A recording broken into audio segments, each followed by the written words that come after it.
Okay, so welcome to development lesson 10. Today, we'll be going a bit into backend stuff. So this is just a slide left over from last lesson about XML HTTP requests. So if you remember last lesson, we were talking about a lot of fetch and requests. XHR is basically the old way to make a request, and its syntax is going to be way more complicated than fetch, but sometimes it will work better than fetch in some situations. So if you try it with fetch and it works, do not switch to XML HTTP requests because it is slower and uh it's older technology. So if you see here, there's XHR will use some numbers, so like ready state.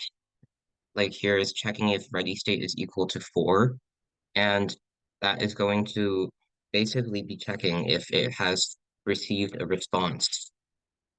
And the status is equal to 200 just means that if this was a successful request. So I know like a lot of you have probably seen a 404 page. So like for example, just some 404 page. The request went into the server and the server actually returned a 404 error code. It's not just a web page that you see. There's actually more that goes on like beneath the scene that your browser kind of ignores because you do not need to know about it if you're just browsing the web. So, okay, so now going into Node.js. Node.js is a backend language. It runs on a server and not on the client's device.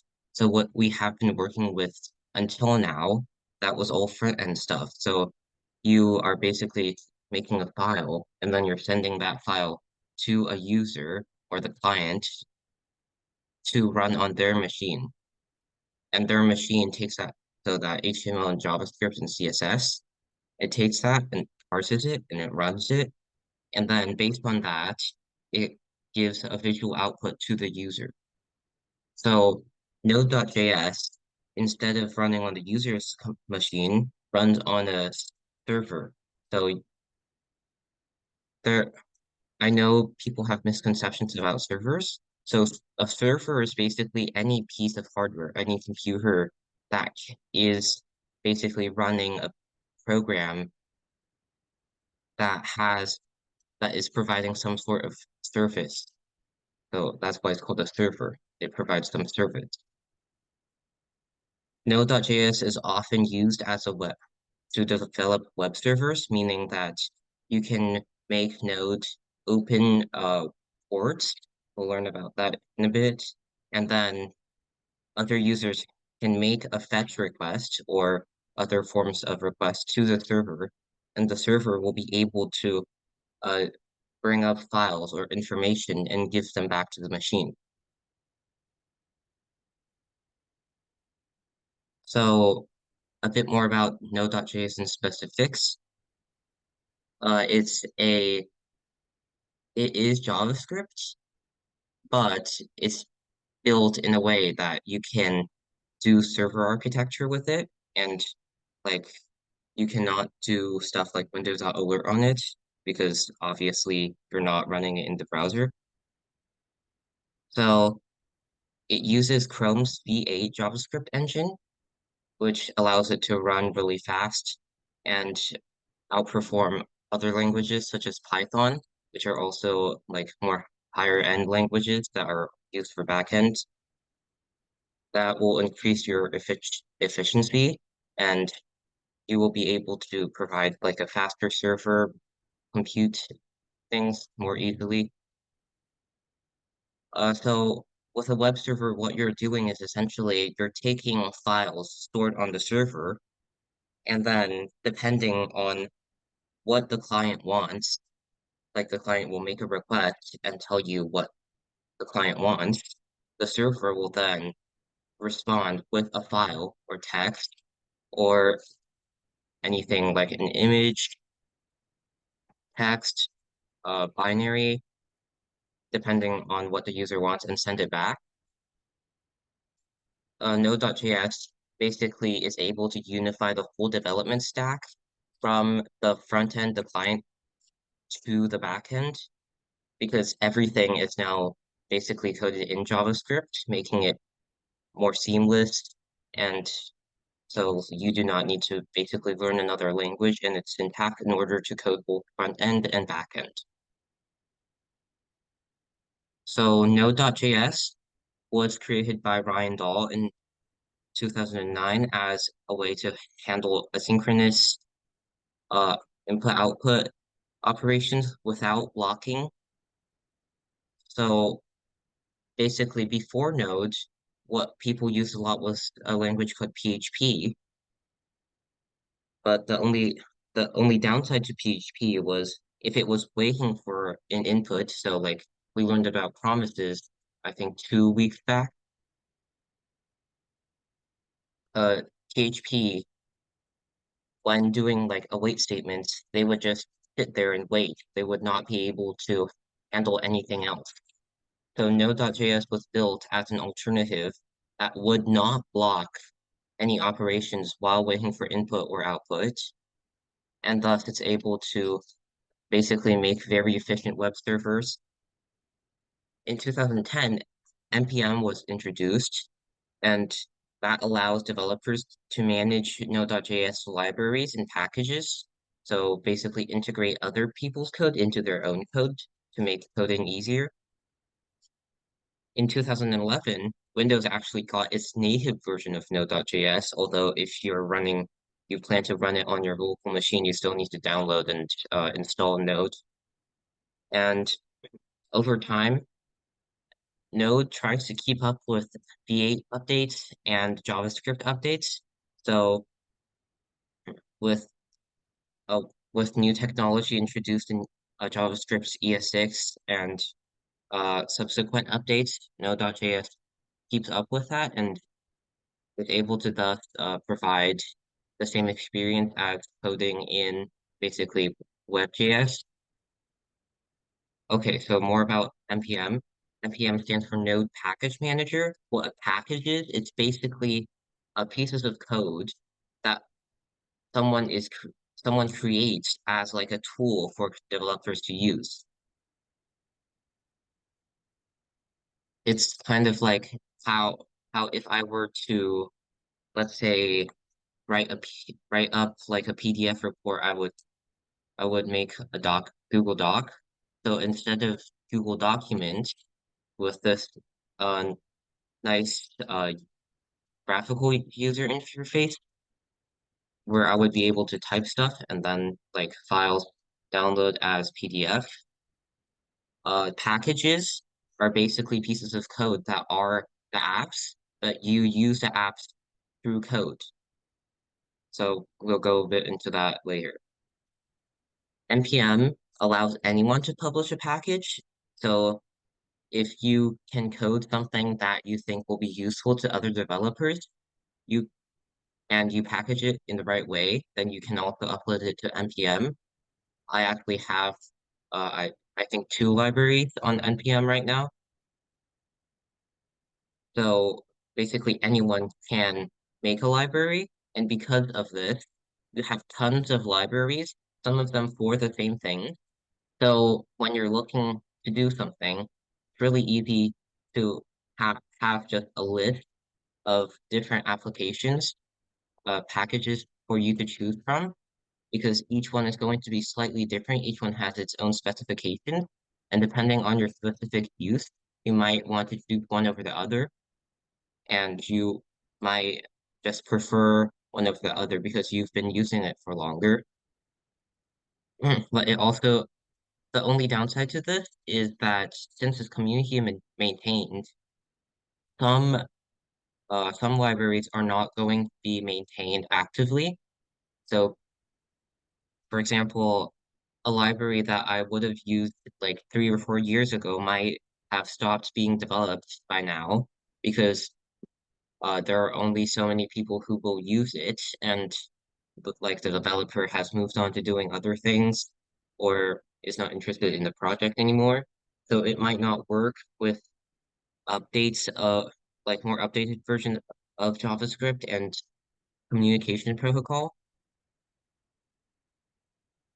But usually we can stick to some of the more mainstream packages where it's actively maintained because there is such a large user base and there are basically a ton of people who work to make this like a seamless integration. So in order to use npm and Node, you basically have to do it through the terminal. So if I go to the GitHub code spaces today, if we're if we get to the try it, then instead of opening a code space from a repository, we'll actually be going to templates and using the Express templates.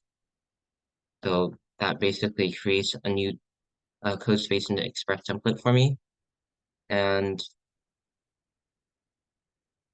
so you see it already has some stuff in here. This is the terminal. This is a command line interface.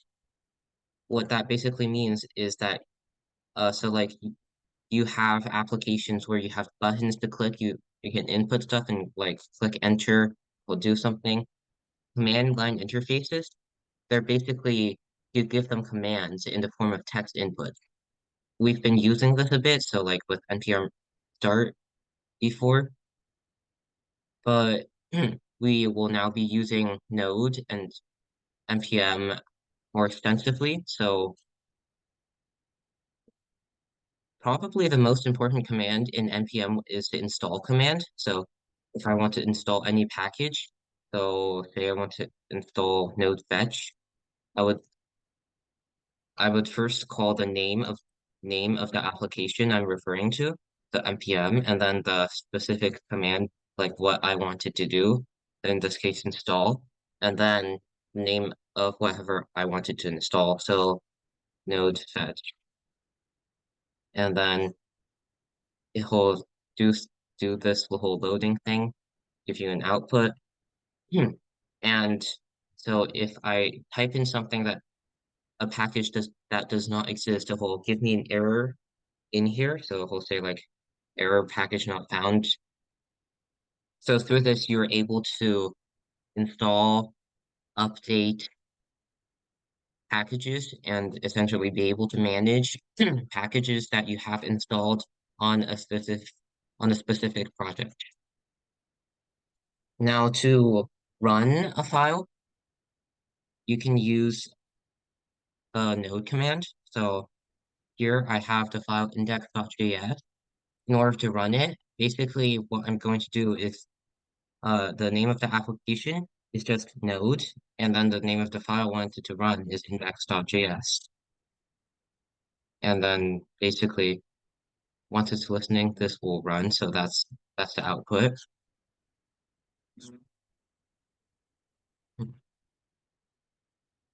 So instead of just having like some kind of run button, like I know that's Code Sandbox, Replit has one of those big green run buttons up top. What those are actually doing essentially is if you're working with Node, just running node index.js. Now, uh, code spaces like to use NodeMon. NodeMon is basically just a package of Node where it's able to continuously run your program over and over again, depending on if you're making updates. Uh, so if it tries to run that, I would just Control C to stop and then do node index.js because then you can control when it's being run. Although if you're like if you're actively developing NodeMon might be something to consider that you want to use. Okay, some differences between Web.js and Node.js is document and window. So we've been using those two globals a lot in Web.js because they're basically the main form of input and output operations. However, in Node.js, there is no window for you to work with. Like if I do, it, this does not exist if I don't run anything. So if I just put some raw JS in here that does not use any Node stuff, it just gives me hello. Nothing pops up. There's no like mini browser. Essentially, there's nothing that represents a window or a document to run on. Now, you might have remembered that window is a global in WebJS, which means that if I want to do window dot anything, like I can just run it anything without adding the window because it's global. In Node.js, it's not the same. The global is actually uh like a special global object that handles all the variables and operations in Node. Uh, Also in Node.js, the only native input output is through the actual console. In this case, it's just through the terminal and it's only output. So if you want any input or anything like that, you have to open a web server or open some sort of like user interface.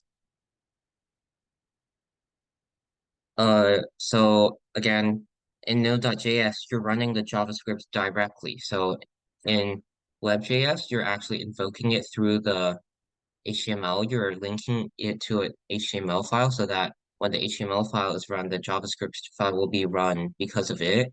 Here, you're just running the JavaScript file by itself. You do not need an HTML file.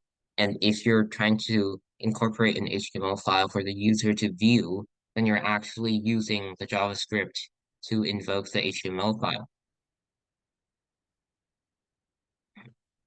And so back to APIs in WebJS, you are requesting an API, so you're sending a request to an API. Node.js, you're often just building that API yourself for some client or some programmer to use, most most commonly yourself. So in Node, there's a built-in package called HTTP, and it allows us to build simple web servers. So if I take this code, have it in here, go in here. So code spaces is nice where it gives me this pop-up.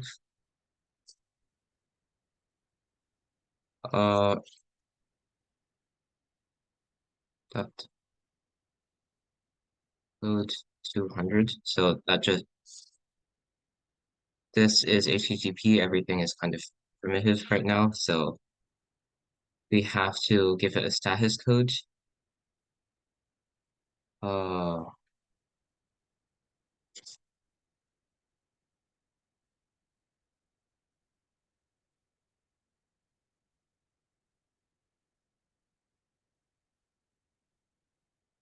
okay.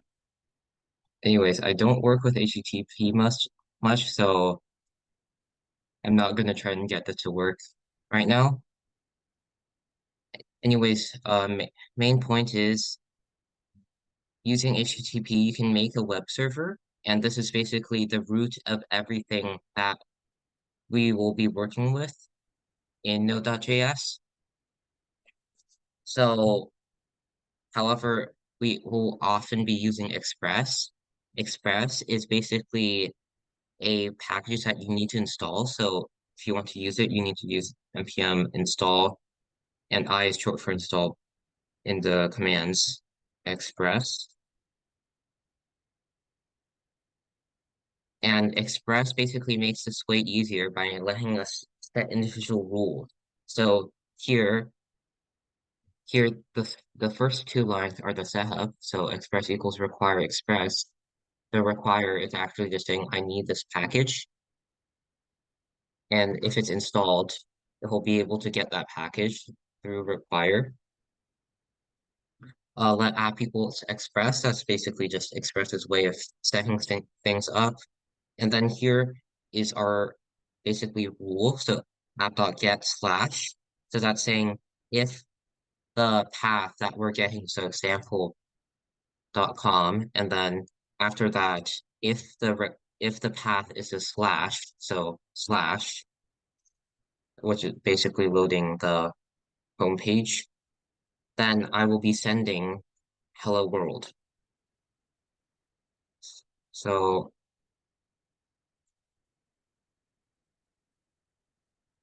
if I run this, I will get hello world since basically there is going to be a hidden slash in the back of this URL. So this is basically the domain, and then pathless is the path. The path is basically a slash. If it's anything other than a slash, then I get an error saying I cannot send a get request to slash JDJD.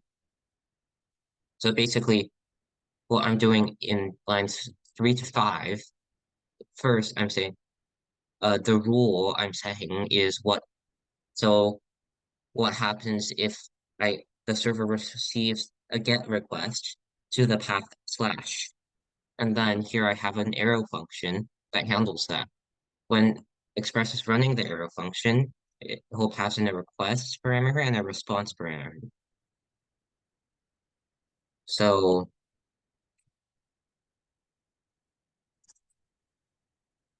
also, if we're serving files, uh, instead of instead of using a general rule, we can use express.use. So app.use is basically saying I want to use this as some kind of middleware. If nothing res if nothing else is resolving, I'll be able to set this to that. And so what that essentials is doing is if I have a folder called public here, and inside I have like some HTML files, it's serving the whole public folder. So slash will resolve to index.html in folder.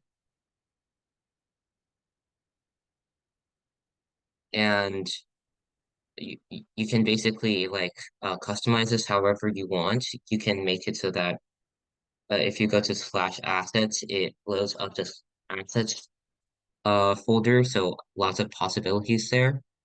This also allows you to basically serve a normal website and incorporate some like projects you did before.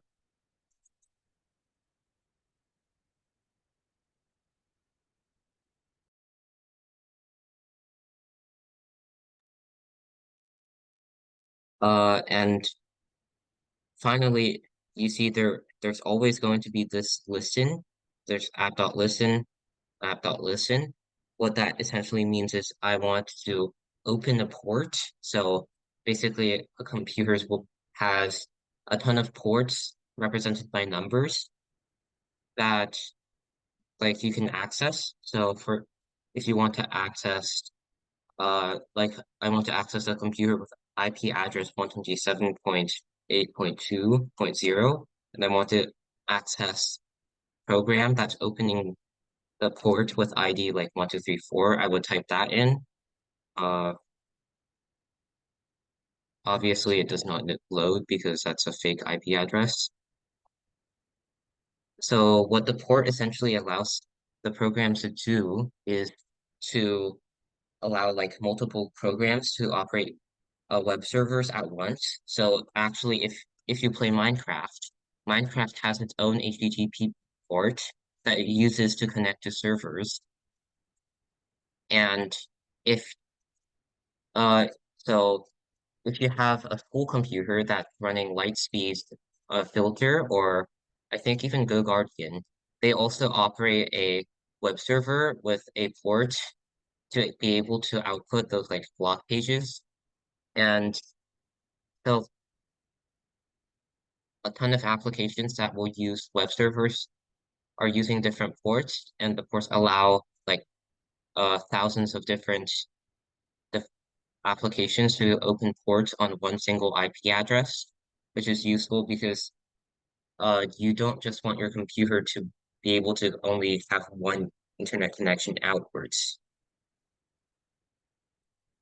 So if you want to serve a single file, you can go back to the app.get and then slash architecture where you're just setting a basic rule. And then instead of rest.send, you're sending a file. So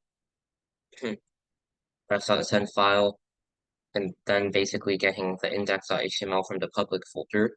But if we do it this way, then if I have another file, say like image.png in the public folder, then I will not be able to get image.png using the web server because I don't have anything that resolves to it. I don't have anything that will send that specific file. So if you're trying to serve a whole entire folder, use express.static. If you're serving a single file, use rest.send file.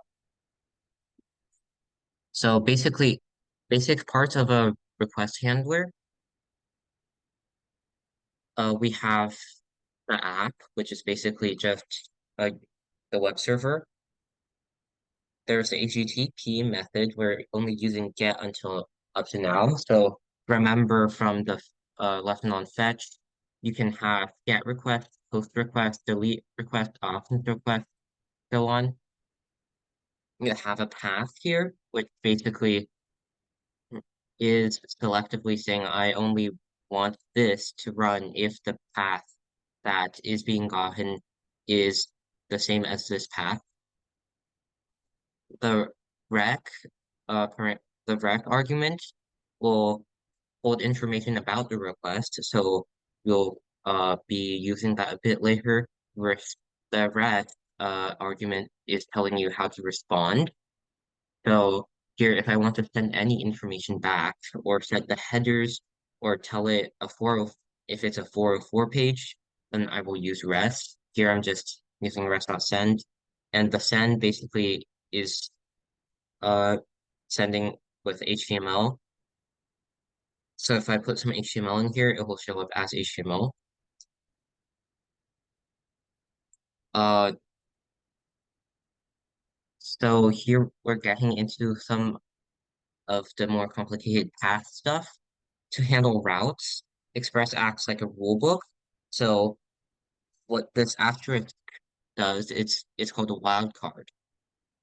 And it's saying anything can go there, and this will still resolve. So if I do slash say hello slash googly eyes, then it will still send hello world.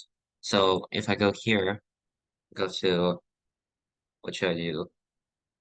Meeting slash anything, and I'll do meeting, hello meeting. So if I run this again, it cannot get slash because there's no rule that resolves slash. There is, however, a rule that points to meeting.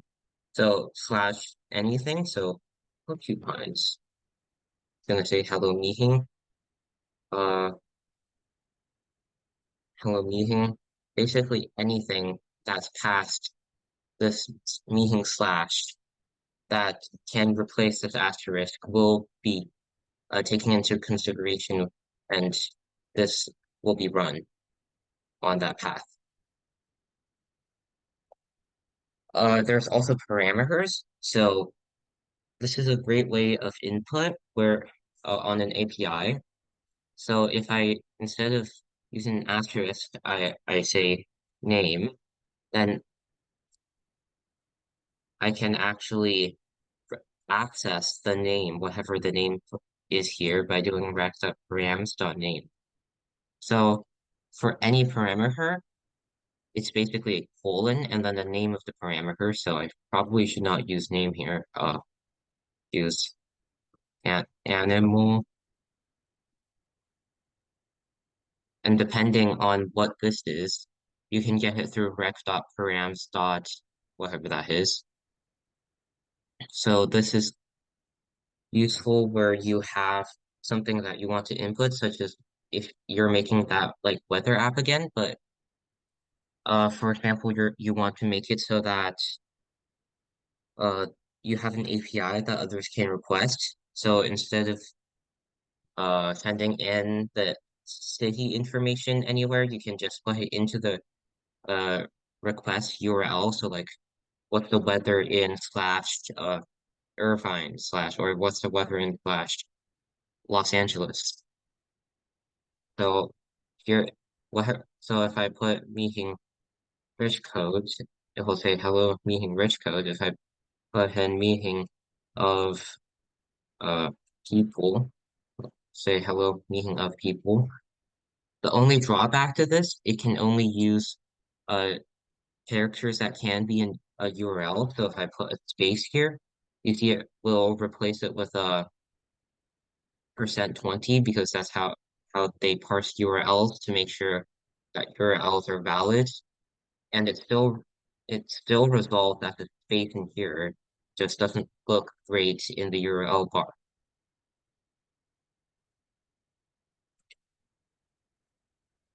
So another way to input information is through query. So we can take we can take away the animal thing, and then instead of adding anything to the route, we can access something from the query. So the query is basically anything. So you've probably seen a URL that has a question mark and then some like obscure stuff after that.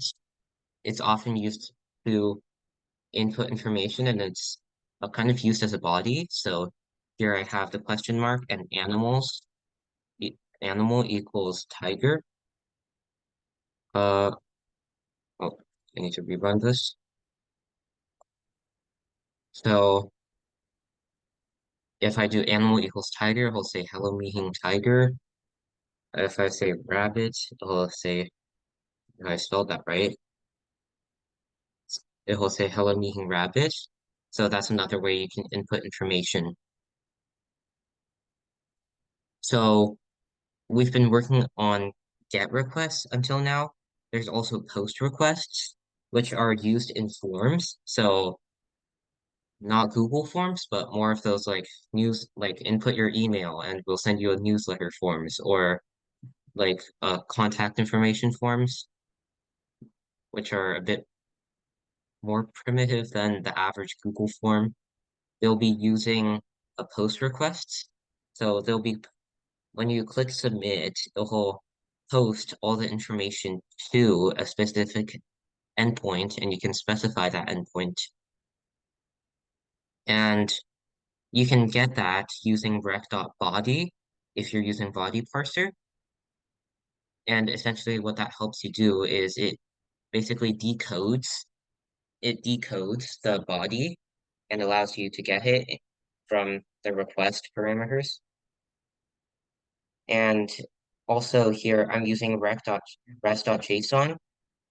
So this will be more useful in like a post request because you're outputting information mostly to computers, and those computers are not going to be happy reading HTML. So you want to give them something like plain text or JSON as response. So if you want to output as JSON, you can do rest.json and then basically what you want to tell. If you want plain text, you can use .end and it will just send anything as plain text.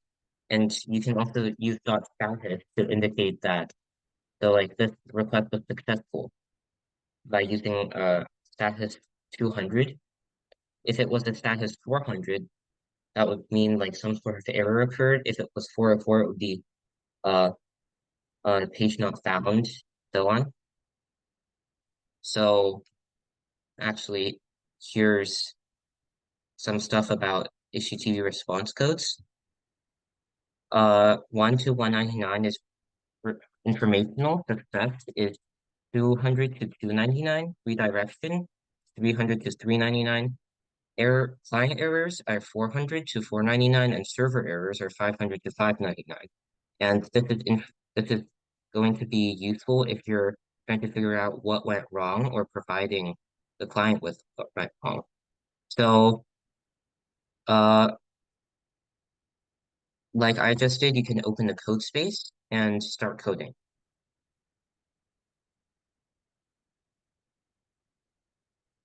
You have like you have around 9 minutes.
So I believe you have around 7 minutes left. And so this is basically going to be like uh, what we do for the rest of the class for around 15 minutes. We have three of these. We have around three of these slides. Whatever you don't get to, we may do them next lesson. So just start working on number one for now.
Okay, so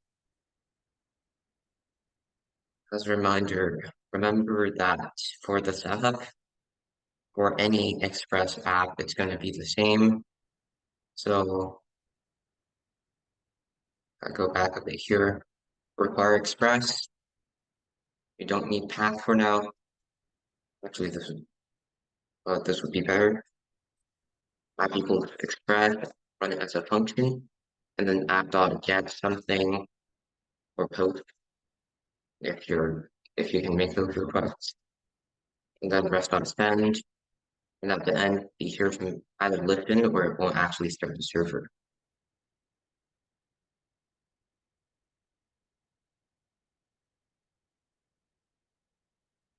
So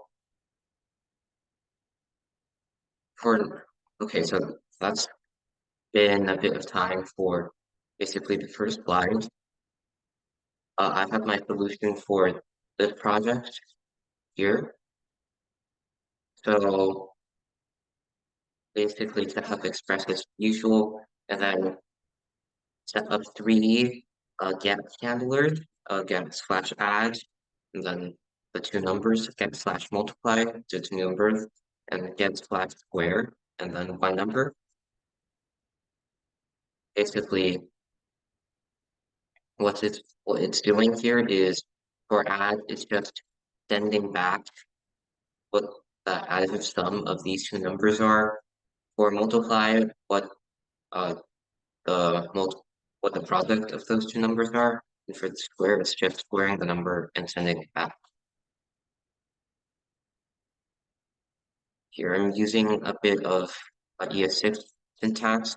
What this basically means is that num1 is equal to rect.params.num1 and num2 is equal to rect.params.num2.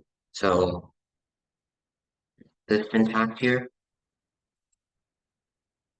that's it. That's in the code. It just means that I'm extracting number one and number two from the object rect.params.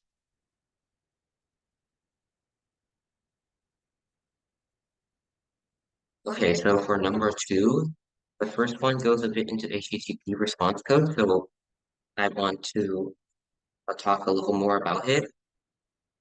So successful responses will be anywhere from 200 to 299. 200 is going to be the most common, where it's just saying, okay, everything succeeded. Two, like, there are multiple codes here, like 201, 202, 203, 204, 205, so on. But potentially, if you want to say this succeeded, just use the code 200. For 100s, you're not going to be using these much, but it usually can just be supplanted by a 200 response. But if you want to differentiate, you can also just use 100 continue. 101 is going to be used more with a WebSockets, where it's requesting another protocol of communication instead of using just HTTP. And then processing uh, early hints, not going to be used much for now. Uh, Redirection messages. So this happens when you have a web server that's been up for a while. And so, for example, if you have some URL endpoint that you want to move. So, for example, you have an API where it's slash short get a for her URL, and you think it's too long, and you change it to slash for her URL, then you probably want to put a 301 onto the slash get get a shorter URL endpoint, because that will tell programmers who are still using the old endpoint that the endpoint has moved, and that probably they need to go back into the docs and find out what the new endpoint is in order to use it.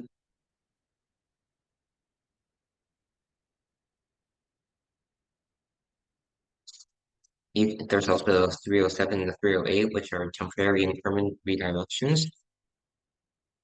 So like for temporary redirection, uh, it's basically just a 302, but here it says user agent must not change the HTTP method. So, so it's like a redirection request, but with the same HTTP method in case like you had a GET request and you went to a post request next, you cannot use 307, you have to use a 302. And 308 is just saying it's changed forever, please use the new one. Uh, the 400s are going to be the errors that the client is concerned about. So 400 is saying the server cannot handle this for whatever reason. It's basically just a very generic error code for if you don't have any context to go with it. 401 is unauthorized, so if I have an application that needs an API key and the API key that the client provides is wrong, then the server can respond with a 401. 402 is fun, payment required. We're probably not going to be using this for a while because chances are you're not coding like an e-store without some sort of library to help you. 403 forbidden, it's unauthorized and like no amount of no amount of API codes is going to be able to get you through. 404 is not found. We saw some of that earlier. It's when the server can't find a requested resource, or so for like example, if there's nothing to handle such a request in Express, or I'm serving like the public folder, but then you want to get uh boomerang.html and there's no boomerang.html. It'll give you a 404 not found. 405 method not allowed is when I have some sort of method, so like slash get index.html, but someone does a post of index.html that's going to return optimally a 405. Uh, most of these in the upper 400s region are not going to be really useful, but there's 418 I'm a teapot, and you can read more about this if you want. It's a like April Fool's joke thing that made its way into HTTP standards, and officially, yes, it's called 418 I'm a teapot. So using the REST status, you can make an endpoint that gives a specific HTTP response code based on the path. So example.com/code/250 would provide you with a HTTP code 250 response, although I'm not even sure 250 code exists. And you can also use a wildcard and set up a 404 page. Uh, currency converter, basically math, more or less more of those like math type things, but try and use a query instead of parameters, and a reverse strings, uppercase strings, make strings into palindromes. You can search up how to do those things to strings. I just want you to be able to turn that into an endpoint on a server. So we have around 3 minutes left. Uh, start doing these. We'll come back to this next question.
Okay, so that is the end of class. You can keep working on these if you want. Next lesson, we'll finish these and then do slide 3 of these and move on to some other node stuff. So you're all free to go. Bye.